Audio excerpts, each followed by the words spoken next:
Salut, bienvenue dans cette vidéo de seulement 10 minutes dans laquelle je vais vous montrer comment bien débuter dans Photoshop. On va voir les outils et les techniques basiques dont vous avez besoin pour à peu près tous les effets que vous pouvez réaliser avec Photoshop. On verra d'abord comment créer un fichier, puis à quoi servent les calques, puis la technique du détourage, les masques de fusion, et enfin les adjustment layers. Et après ça, je vous donnerai quelques petits tips en plus. J'ai vraiment essayé de faire que cette vidéo soit accessible à tout le monde, donc j'espère que ça vous aidera. Et puis allons directement dans Photoshop.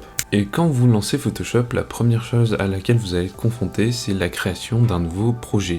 Alors ça, c'est très simple, vous allez cliquer sur créer nouveau et vous allez avoir une nouvelle fenêtre qui s'affiche. Dans cette nouvelle fenêtre, vous allez avoir pas mal d'options de préconfiguration et là, tout dépend du type de fichier sur lequel vous voulez travailler. Moi, je vais chercher une préconfiguration dans Film et Vidéo et je prends du Full HD 1920 par 1080 pixels en format paysage. Une fois que vous avez choisi une préconfiguration ou même rentré les valeurs qui vous conviennent en pixels ou en pouces ou en centimètres, peu importe, vous pouvez cliquer sur Créer.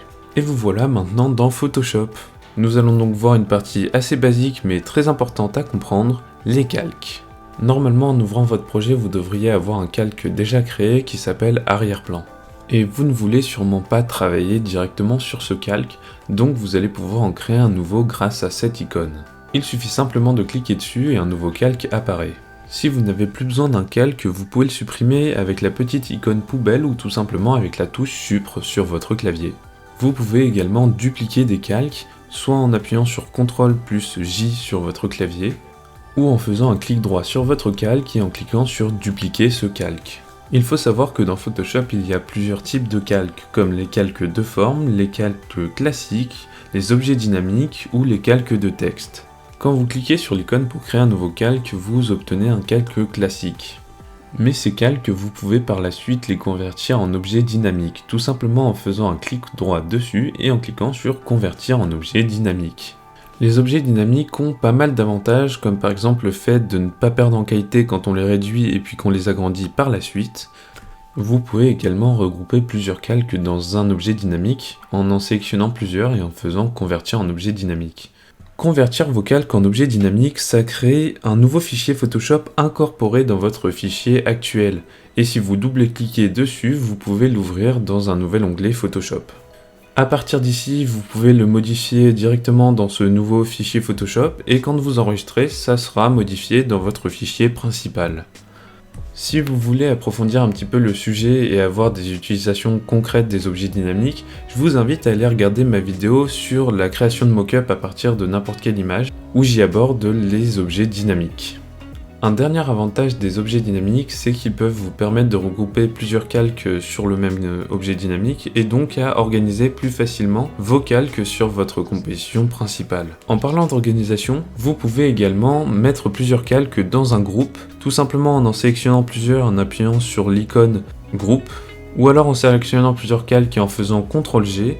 Vous pouvez également sélectionner plusieurs calques, faire un clic droit dessus, puis sélectionner créer un groupe. Il faut savoir que les calques ont certaines propriétés que vous pouvez modifier. Une de ces propriétés, c'est l'opacité. Donc vous avez un slider que vous pouvez amener de gauche à droite ou de droite à gauche et ça va jouer sur le pourcentage d'opacité du calque en question. À côté de l'opacité, vous avez également les modes de fusion. Je ne saurais pas exactement vous expliquer comment est-ce que ça fonctionne, mais vous pouvez jouer avec un calque en lui changeant son mode de fusion et observer le résultat. Si vous êtes intéressé par l'utilisation de certains modes de fusion, j'ai une vidéo qui est un tuto Photoshop sur l'effet Callop et dans cette vidéo, pour faire un effet de lumière, je me sers des modes de fusion. Donc si ça vous intéresse, n'hésitez pas à checker l'affiche en haut à droite de votre écran ou bien le deuxième lien dans la description. Mais les calques ont aussi des options de fusion que vous pouvez obtenir en faisant un clic droit sur un calque, option de fusion, ou alors en double-cliquant à droite de ce calque. Mais qu'est-ce que les options de fusion? Eh bien c'est tout simplement ce qui est contour, ombre portée, lueur externe, incrustation en couleur, incrustation en dégradé, et tous ces effets de calque que vous pouvez rajouter. C'est par exemple pratique pour faire un contour à un calque ou alors changer la couleur d'un logo, mais également détacher un certain élément du fond en lui rajoutant une ombre portée par exemple. Comme avec les modes de fusion, je vous laisse tester un petit peu toutes les options par vous-même pour voir ce que ça fait. Vous avez peut-être remarqué qu'en dessous d'opacité, il y avait un petit slider qui s'appelle fond, et à première vue, ça agit comme opacité. Mais si vous avez mis des options de fusion sur le calque, elles ne seront pas affectées par le slider fond, alors qu'elles seront affectées par l'opacité. Et je crois qu'il est enfin temps d'aborder une technique qui est très importante dans Photoshop, le détourage. Alors pour détourer un objet, c'est-à-dire le séparer de son arrière-plan, il faut créer une sélection.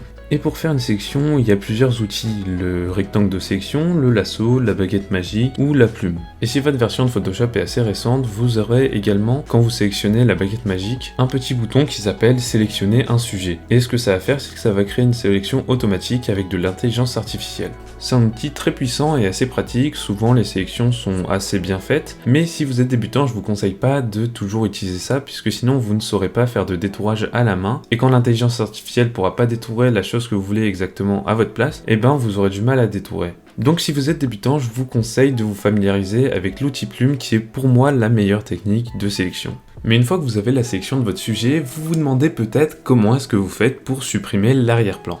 Et que la vie est bien faite, le prochain chapitre de cette vidéo s'appelle les masques de fusion. Et une fois que vous avez votre sélection, vous n'avez plus qu'à cliquer sur l'icône masque de fusion, et ce que ça va faire, c'est que ça va justement créer un masque, et donc la partie qui sera visible, c'est la partie que vous aurez sélectionnée. Ça va également créer une icône noire et blanche à côté de votre calque, et cela représente tout simplement ce qui est sélectionné et ce qui ne l'est pas. En gros, le blanc c'est ce qui est visible, et le noir c'est ce qui est invisible. Et cette sélection, vous pouvez toujours la modifier avec votre outil pinceau, par exemple prendre du blanc pour rajouter quelque chose à la sélection et rendre une partie de votre image que vous aviez fait disparaître à nouveau visible. Et bien sûr, ça marche dans les deux sens. Si vous prenez du noir, vous allez faire disparaître une partie de votre image que vous aviez laissée visible. On appelle ça travailler de manière non destructive, puisqu'en fait vous ne perdez aucun pixel et vous pouvez toujours les retrouver en peignant en blanc. La prochaine chose que nous voyons, ce sont les adjustment layers. En gros, ça vous permet d'appliquer tous les ajustements basiques que vous pouvez faire sur une photo, comme l'exposition, la luminosité et les contrastes, les teintes et les saturations, les courbes, les niveaux, etc. Vous pouvez les créer tout simplement en appuyant sur la petite icône adjustment layer. Dès qu'elles sont créées, vous pouvez voir qu'il y a un petit masque de fusion qui s'est créé avec. Et si vous avez compris le chapitre précédent, vous savez que ça veut dire qu'on va pouvoir appliquer à certaines zones particulières les ajustements. Et voyons ensemble un nouveau raccourci clavier, CTRL plus I, qui vous permet d'inverser le masque de fusion. Au lieu de s'appliquer à toute l'image, il ne s'applique nulle part. Si les adjustment layers et les masques de fusion vous intéressent et que vous voulez avoir un petit peu plus de détails sur comment ça marche, je vous invite à aller checker mon tuto pour faire changer un objet de couleur dans Photoshop où j'aborde des utilités concrètes de ces deux techniques. Et voilà maintenant quelques infos bonus, c'est cadeau, c'est juste pour vous et c'est maintenant. Quelques autres petits trucs qui pourraient vous intéresser dans votre apprentissage de Photoshop. Un truc tout basique mais que j'ai pas encore mentionné dans la vidéo, c'est comment importer un fichier. Vous pouvez faire fichier, importer et incorporer. Ou alors tout simplement prendre dans votre explorateur de fichiers une image que vous voulez mettre dedans et puis faire du drag and drop directement dans votre fichier Photoshop. Il y a également la transformation manuelle avec le raccourci clavier CTRL-T ou alors édition transformation manuelle qui vous permet de modifier la taille, la rotation et la perspective de vos objets. Et encore une fois, si vous voulez un petit peu plus de détails sur la transformation manuelle, je vous invite à aller regarder ma vidéo tuto comment faire un mock-up à partir de n'importe quelle image où j'aborde un petit peu plus la déformation et la transformation manuelle pour adapter sa forme à un packaging de produit. Vous avez également les filtres qui vous permettent d'ajouter du flou, du grain et un style particulier à votre image. C'est toujours bon à connaître parce que ça peut faire la différence dans certains de vos montages. Et le filtre qui devrait certainement vous intéresser, c'est le filtre Camera Raw. C'est comme un mini logiciel dans Photoshop et c'est surtout pour l'édition des couleurs et de la lumière dans les photos. Et voilà, c'est tout pour cette vidéo. J'espère que ça vous aura aidé à prendre en main un petit peu Photoshop si c'est la première fois pour vous, ou même aider à consolider vos bases si vous avez déjà utilisé Photoshop. Si je vous ai appris quelque chose, n'hésitez pas à me le dire en commentaire, et pareil, si vous avez des questions, écrivez-les en commentaire, puisque je réponds à tous les commentaires. N'hésitez pas à lâcher un pouce bleu si la vidéo vous a plu, et aussi à vous abonner si vous voulez pas manquer mes prochaines vidéos. Vous pouvez retrouver dans l'onglet playlist de ma chaîne mes autres tutos Photoshop, et puis moi je vous retrouve bientôt pour de nouvelles vidéos. Salut!